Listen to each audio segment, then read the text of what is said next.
Assalamualaikum warahmatullahi wabarakatuh. Perkenalkan, nama saya Isla Fauzia. Saya Isumawati. Dan saya Siti Hopipa. Kami dari kelompok 1 yang akan sedikit menjelaskan tentang Polri. Kepolisian Negara Republik Indonesia atau yang biasa disebut dengan Polri adalah kepolisian nasional di Indonesia yang bertanggung jawab langsung di bawah Presiden. Polri mempunyai moto Rastra Sewa Kotama yang artinya abdi utama bagi nusa dan bangsa. Polri mengemban tugas-tugas kepolisian di seluruh wilayah Indonesia, yaitu memelihara keamanan dan ketertiban masyarakat, menegakkan hukum dan memberikan perlindungan, pengayoman, dan pelayanan kepada masyarakat. Dalam melaksanakan tugas pokok sebagaimana dimaksud, Kepolisian Negara Republik Indonesia bertugas 1. Melaksanakan pengaturan, penjagaan, pengawalan, dan patroli terhadap kegiatan masyarakat dan pemerintah sesuai kebutuhan. 2. Menyelenggarakan segala kegiatan dalam menjamin keamanan, ketertiban, dan kelancaran lalu lintas di jalan. 3. Membina masyarakat untuk meningkatkan partisipasi masyarakat, kesadaran hukum masyarakat, serta ketaatan warga masyarakat terhadap hukum dan peraturan perundang-undangan. Yang 4, turut serta dalam pembinaan hukum nasional. Dalam rangka menyelenggarakan tugas sebagaimana dimaksud, Kepolisian Negara Republik Indonesia secara umum berwenang 1. Menerima laporan atau pengaduan. 2. Membantu menyelesaikan perselisihan warga masyarakat yang dapat mengganggu ketertiban umum.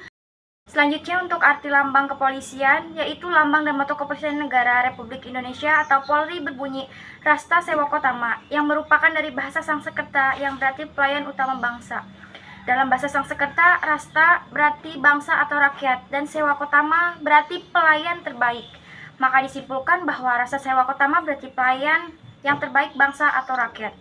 Dan dipahami sebagai Polri bangsa, sebutan itu adalah brata pertama dari Tribrata yang diikrarkan sebagai pedoman hidup Polri sejak 1 Juli 1954. Untuk sejarah kepolisian, pada zaman Kerajaan Majapahit, Gajah Mada membentuk pasukan pengamanan yang disebut dengan Bayangkara yang bertugas melindungi raja dan kerajaan.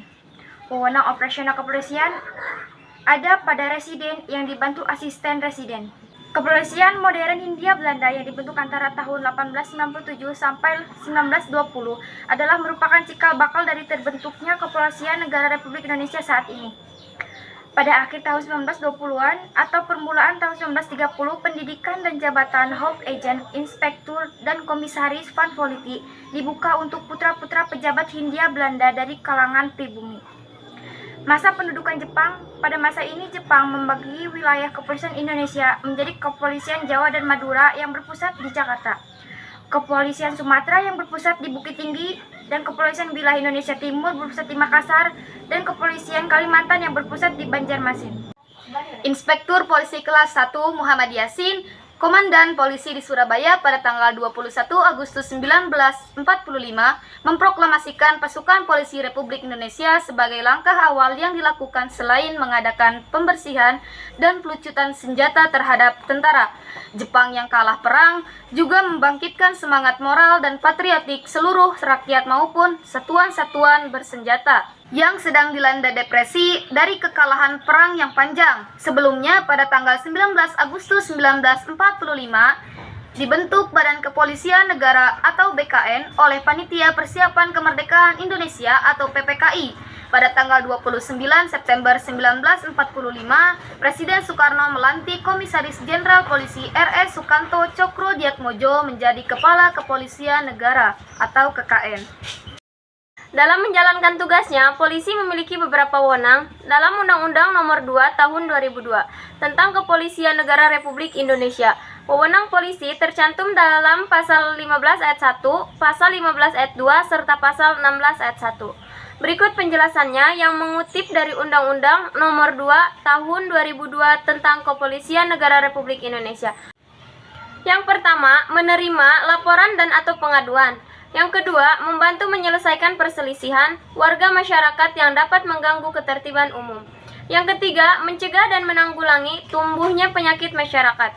Yang keempat, mengawasi aliran yang dapat menimbulkan perpecahan atau mengancam persatuan dan kesatuan bangsa. Yang kelima, mengeluarkan peraturan kepolisian dalam lingkup kewenangan administratif kepolisian. Dan selanjutnya, Pasal 15 Ayat 2 Undang-Undang Nomor 2 Tahun 2002 Yang pertama, memberikan izin dan mengawasi kegiatan keramaian umum dan kegiatan masyarakat lainnya. Yang kedua, menyelenggarakan registrasi dan identifikasi kendaraan bermotor. Yang ketiga, memberikan surat izin mengemudi kendaraan bermotor. Yang keempat, menerima pemberitahuan tentang kegiatan politik. Yang kelima, memberikan izin dan melakukan pengawasan senjata api, bahkan peledak dan senjata tajam. Pasal 16 ayat 1 untuk nomor 2 tahun 2002 dalam bidang proses pidana, polisi memiliki kewenangan untuk yang pertama, melakukan penangkapan, penahanan, penggeledahan, dan penyitaan.